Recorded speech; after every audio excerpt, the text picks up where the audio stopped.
Okay, last time what we did was we looked at the linear system ax plus bu, and we tried to find a feedback controller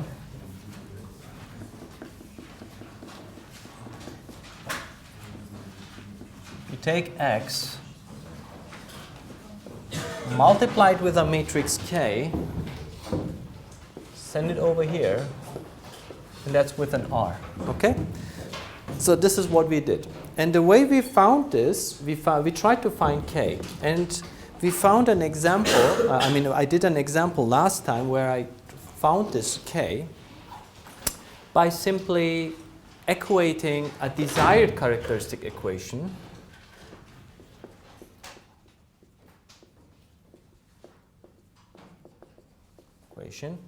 with the closed loop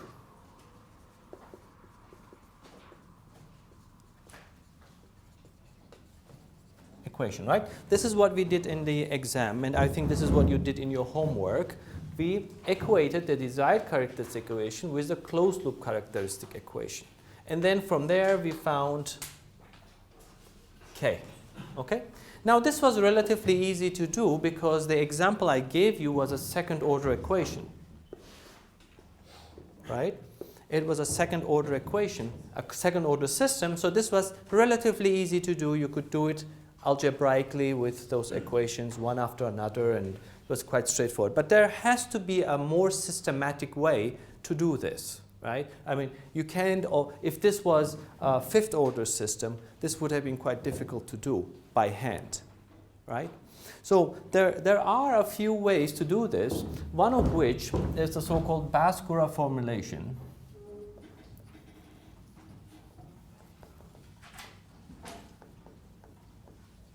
Another one is called the Ackermann's formula.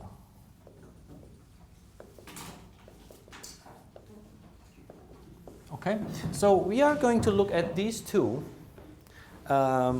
ways to calculate this feedback gain K. Of course, there might be others, but these are the most popular ones. Okay, if you go to MATLAB Simulink, for instance, it uses Ackermann's formula, right? So let's look at these things. The Bascura I'm going to look at first, and then I'm going to look at the Ackermann's formula. So let's start with this one first. Bascura formulation. So what we are doing here is we are going to look at a system that might be of whatever order it is. You know, it could be of higher order. How can we calculate feedback gain K in a more systematic way? Okay, so that's the goal here. To make things simple at this time, we are going to look at single input systems. Single input. So U is basically of order 1. Basically, it is a real number. Okay, so it's not a vector or anything, it is just one input. So this is a specialized case where things are a little simpler. Now, the closed loop characteristic equation did look like this, right? A minus bkx plus br. That was the closed loop.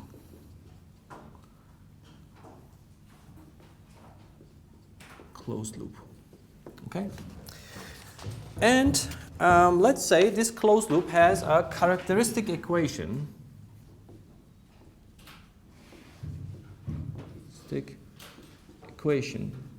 For A minus bk. And when I say the characteristic equation, I actually mean the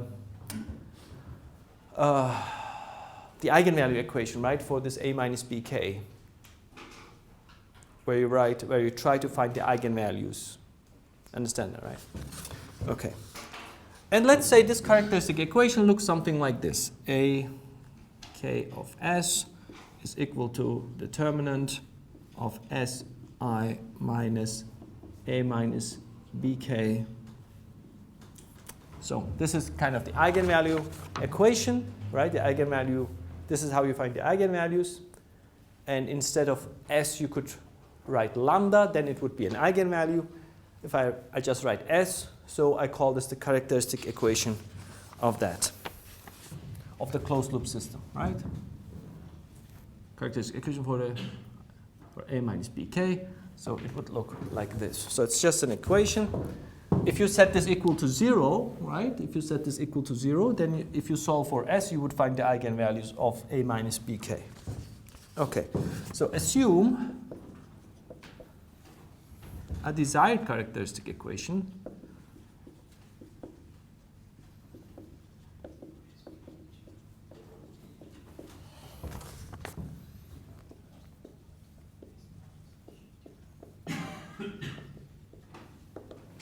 to be the following.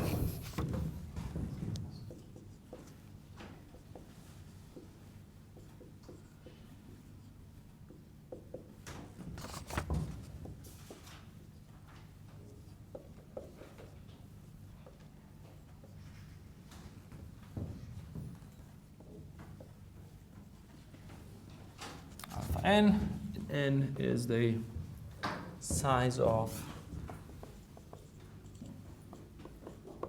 A, basically, or let's say, let's do it actually. Yeah, I think that's good, size of A. So, and this is the desired characteristic equation, right? If you remember the problem last time, we had a desired characteristic equation that we obtained, right? And then we had the closed loop characteristic equation, and we equated these two in order to find K. Okay, and this is not going to be very different what we are going to do. Here the desired characteristic equation will be of this form, right? These alphas being the coefficients of this polynomial. Okay, and this is what comes out of the characteristic equation. So straightforward. So the goal here is to equate these two,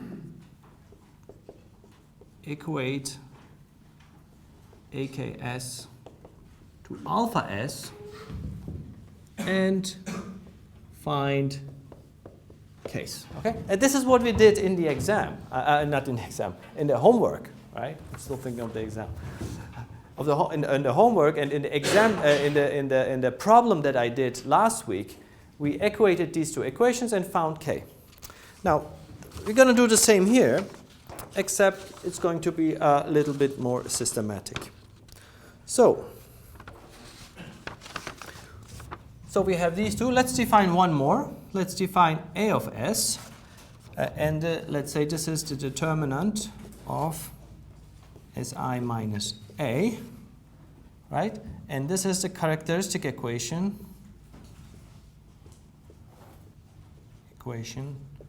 for the open loop. For the open loop system.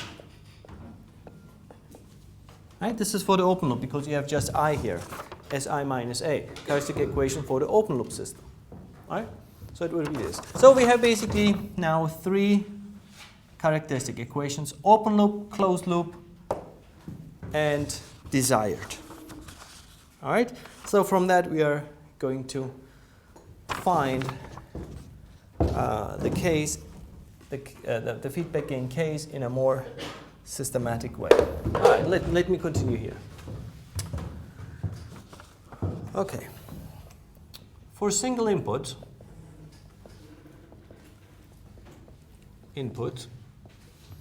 B will become just a vector, right? It will be B. This B here,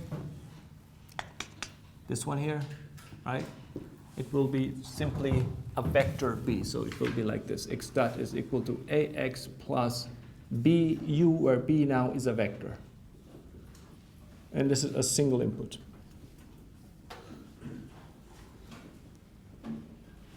Single input, therefore it's a real number. It's not a vector anymore. All right? So everything over here, the B's, the big B's will replace by small ones. Okay, so let's start with AK S, and what I'm going to do next is I'm going to do a bunch of algebra tricks in linear algebra to put this in forms that we understand and we can manipulate. So let's start with the first one.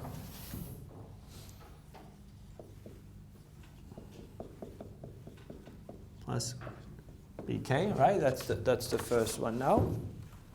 And I'm going to do some manipulations here to this.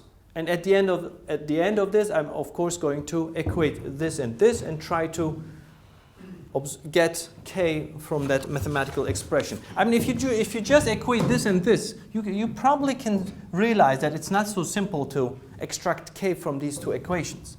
I mean, you just have to equate this to this and then extract k, but that is not necessarily too simple, right? So if you do a lot of, at least some algebraic manipulations to this one, you get to some nice formulation to obtain k. And this is what this Bascura formulation is all about. Okay, so let me do a few manipulations here.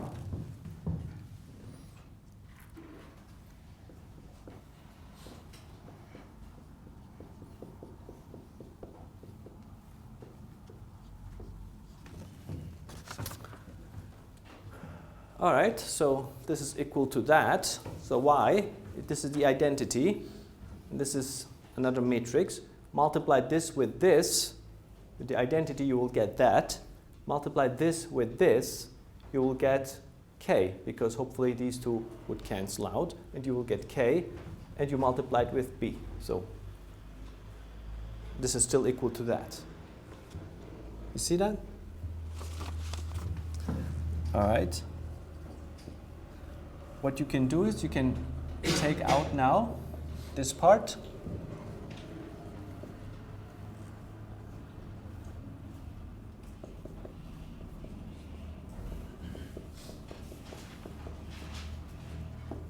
Right, determinant of the multiplication is the determinant of each one. So I took them out. The reason I'm showing you this this proof is so that you understand that whatever the outcome, the result is, it's not some magical outcome, it's coming from some. And I don't expect you to know this proof or to fully understand. I mean, there will be a few steps that are not very straightforward. And I don't expect you to fully understand everything at this point, but when you go home, you might want to go back to linear algebra and maybe try to see where things are coming from, or at least have a feel of where this formulation is coming from. All right? So good. So let's do this. One more step. It's I minus A.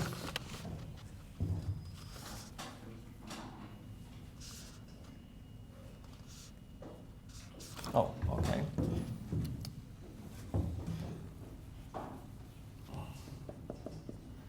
It can be shown that. So this is now a step where I have to go a little faster. Si minus A plus k times determinant.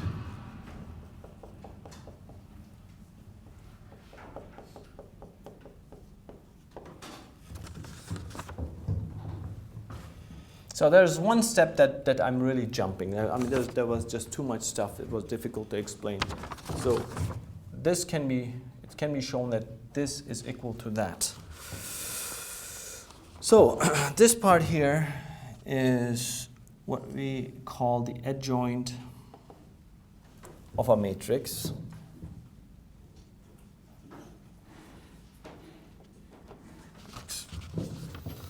And this one here, we already know is this one, A of S. So AK of S now is equal to A of S plus K times the adjoint times of Si minus A times B. And what is the adjoint of a matrix? Let me write that. The adjoint of Si minus A is something like that. minus 1 times I plus N2A plus A1 times I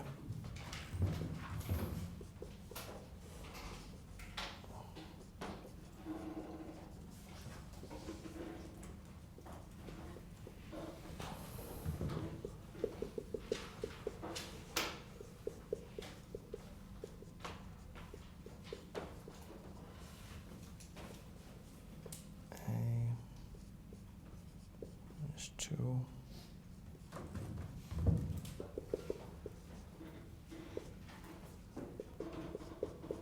times I.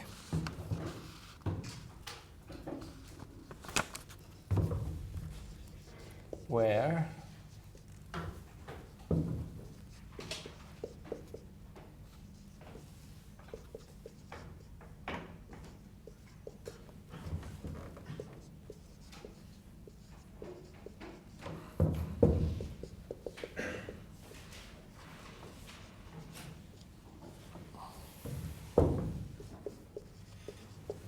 okay, so the hard part is over.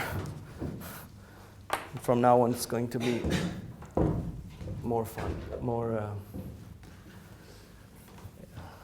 enjoyable, I would say. I'll write it down and I will explain it to you in a minute.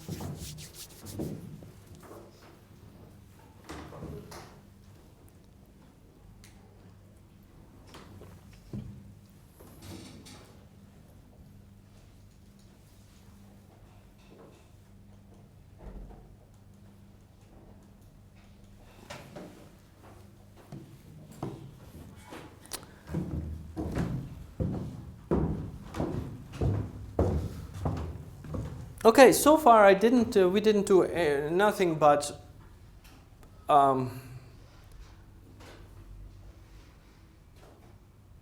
manipulations on this determinant. Okay, I mean all these things you can go through it. It goes one by one and we come up all the way here. This is what we call the adjoint of a matrix. As I said, go to a linear algebra book and see what an adjoint of a matrix is. An adjoint of a matrix is something quite interesting here. If Si minus A, you want to look at the adjoint, it's basically S to the power, whatever that size of that matrix is. And you have here, you have the identities, you have the A matrix, but interestingly, you have these coefficients, A1, A2, A1, A2, and so on and so forth in the adjoint. And you might wonder what this A, or what these A's are. The A's are the coefficients of the open loop characteristic equation of this thing. AS, AS. Okay? Sn plus A1, Sn blah, blah, blah. These A1s, A2s, ANs, these are the coefficients of the characteristic equation, which are actually used in the so-called adjoint of the matrix, where the adjoint can be written as the determinant Si minus A, Si minus A plus blah, blah, blah, blah. Okay? So this is where it's a bit tricky, but this is what a proof is about. And if you do this kind of proof, you can have your name one day on the board. That's why it's called Baskerville formulation, because it's not as straightforward as it looks. Okay? Yeah, but you understand that, right? And this is what we call the adjoint, and the adjoint has these coefficients, and the coefficients here are of the open loop characteristic equation of this one. All right? That's where you have the connection. So if you write this now,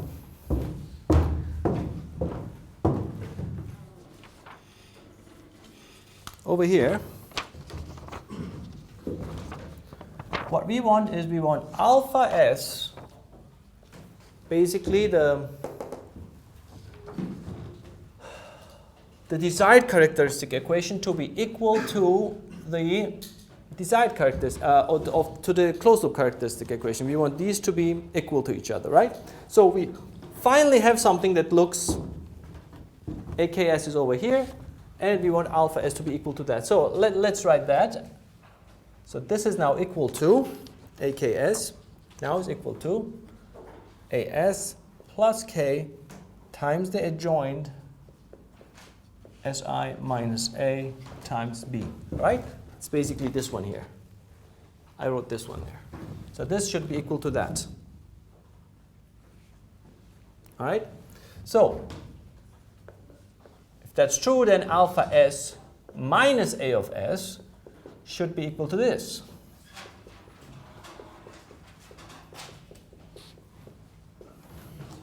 Which also means alpha s minus a of s is equal to k times that adjoint over there, basically Sn minus 1b plus Sn minus 2a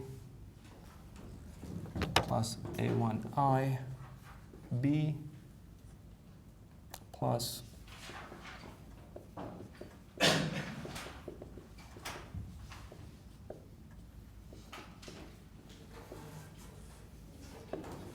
right, basically this part here.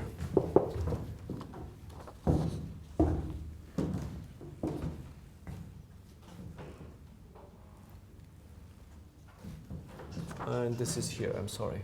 This b is here, of course. Okay, and you multiply everything with b, of course, because you have b in the front, k is here, multiply everything here, alpha s minus as.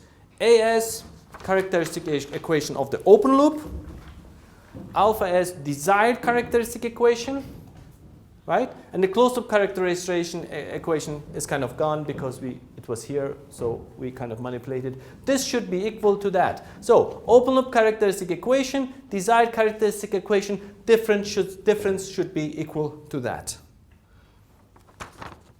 All right, so let me write this down one by one. So, right, you can write each coefficient now must be equal to each other. So basically the first coefficient, for instance, right, must be equal to the second one, and so on and so forth.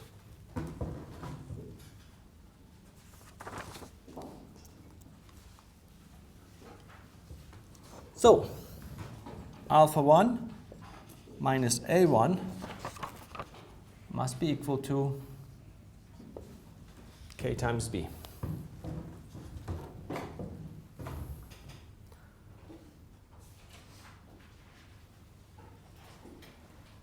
If you want, I can write you this. Before I do this, maybe it's better to write this. You don't have to write this, but let me write it down so that so it looks good here on the board. Alpha 1 s minus 1 plus alpha 2 Sn minus 2 plus alpha n minus 1 s plus alpha n. And as was this one.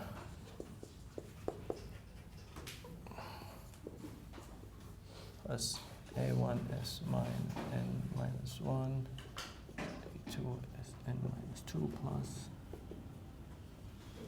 minus 1 s plus a n, right? Desired characteristic equation, open loop characteristic equation, alpha s, as. Okay? So this minus this should be equal to that. All right? So the first s over n, they will be gone, right? If you subtract it from each other, they will be gone. Right? Subtract this is gone. So the second one, s to the power n minus 1, is basically alpha 1 minus a1, right? The first one. Times s to the power n minus 1. So this is alpha s minus a over s. Right? Plus alpha 2 minus a2 times s to the power n minus 2, and so on and so forth. And that should be equal to this. You see that?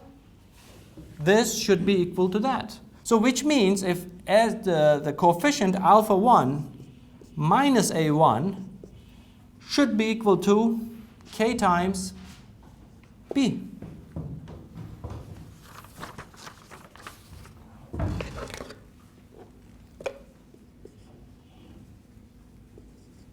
You see that?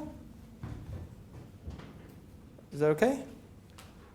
And the second one, this one here, alpha 2 minus a2 should be equal to this one.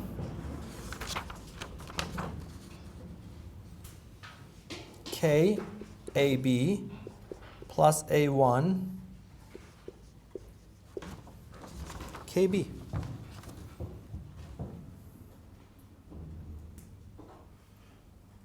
Right?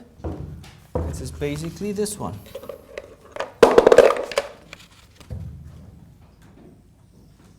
This is equal to that. This is alpha 2 minus a2. Should be equal to that. That's here. So you write the third one. The third one, it's going to be a little longer, of course. Alpha 3 minus a3 is equal to k a squared b plus a1 k a b plus a2 k times b.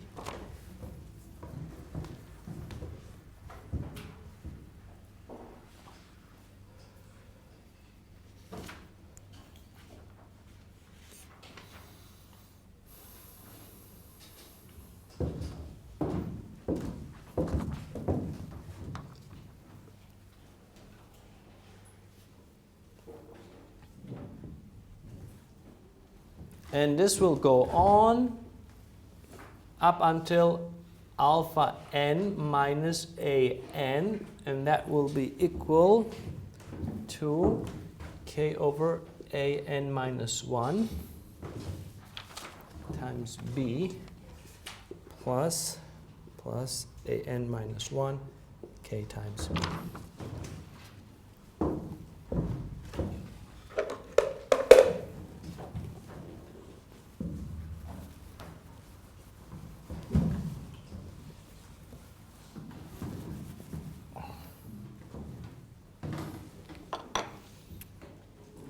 Okay. So let's look and try to make sense of this. These alphas and a's, these are basically scalar numbers, right? It's alphas and a's because they're the coefficients of these equations. So this is basically a scalar number, which means this should be a scalar number. Okay? B is a matrix, K is a matrix. It was a matrix, but now it is not really a matrix. If you think about this, it will look like this. X dot is equal to AX plus BU.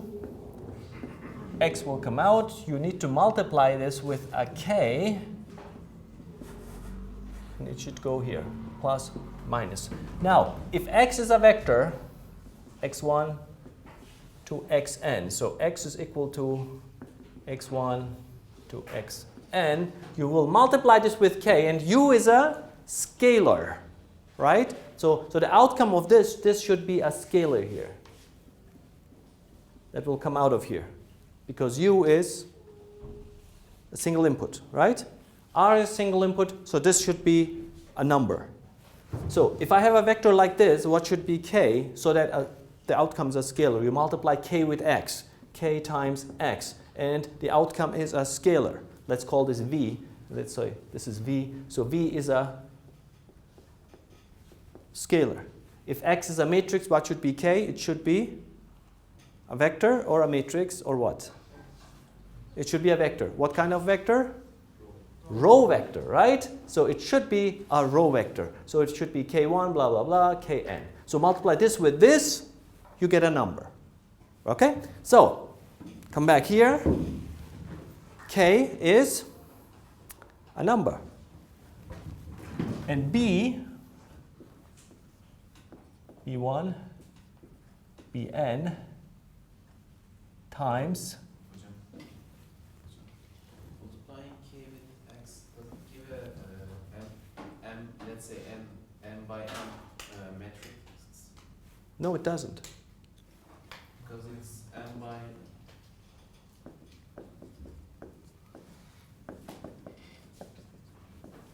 What do you get? What do you get? Multiply this with this, you get a number. Is that clear? Okay. So K times B. B has the same size as X, so K times B will also give you a number. B, right? Because it looks like that, right? A times x plus bu.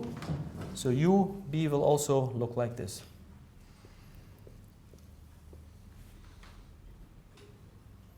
Understand that? So it will be u times this. It will be on each thing, but it will be also a column vector if u is a single input system. So therefore, you multiply k with b, you get a number, so that's consistent here. You get a number here, alpha minus a, because alpha is a coefficient, a is a coefficient, so this minus this will give you that. Okay? Same thing over here. Multiply b with k is a number, multiply with a1 is a number, and a1 is this a1. Come over here, b times a, that will be a vector, because b is a vector, a is a matrix. Multiply a matrix with a vector, you get a vector, right? Multiply this vector with this vector, you get a number. Number, so it's a scalar equation. All right? So what you're having here is a bunch of scalar equations, which, how many of these equations do you have? You start with 1, you go all the way to n. How many equations do you have? You have n number of equations. How many unknowns do you have? Well, the unknowns are the numbers here, the k ones. How many unknowns do you have? N unknowns. So this should be solvable. Okay? So because k is equal to k1, k2, all the way to kn, n unknowns.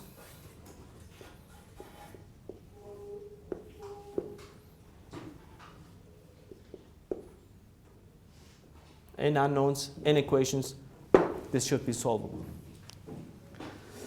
Okay? So let's give a short break. Please come back in 5 minutes, and I will try to obtain k from these n equations.